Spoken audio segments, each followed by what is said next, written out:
সময় থেকে মোমবাতি পড়তে হবে আর হবিগঞ্জ মাধবপুর সোনাদারে মোমবাতিটা ছেড়ে দিল আমার কাছে এটা খুব কষ্ট করতেছে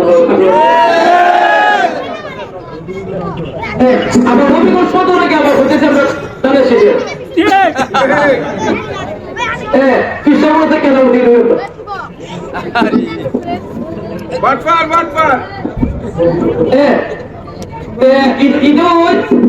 যেহেতু আমরা উত্তর এলাকাতে সবসময় আশা করে করতেছি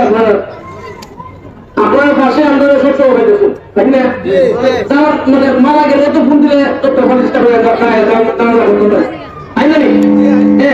আশা করি আপনারা আমরা যে পাইছি যদিও প্রশাসনের প্রতি যদি কারো করে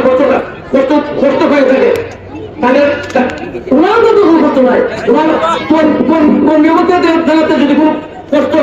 আপনার মনে মনে দুঃখ কষ্ট হয়ে থাকুন আমরা উচিলায় আমরা কারণে আমরা তোমার থেকে ভোট দিয়া প্রতিটা ঘরে ঘরে প্রশাসনের জন্য আমরা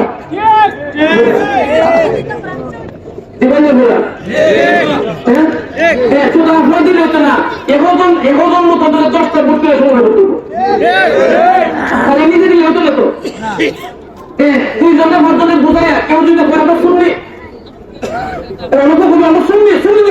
শুনে যাবো না শুনলে জমা ঠিক আছে শুনলে জমা আসলে শুনলে জমা রাজনৈতিক সংগঠন না রাজনৈতিক সংগঠন শুনলে মেঝে এখানে যারা আছে বেশিরভাগ শুনলে শুনি শুনি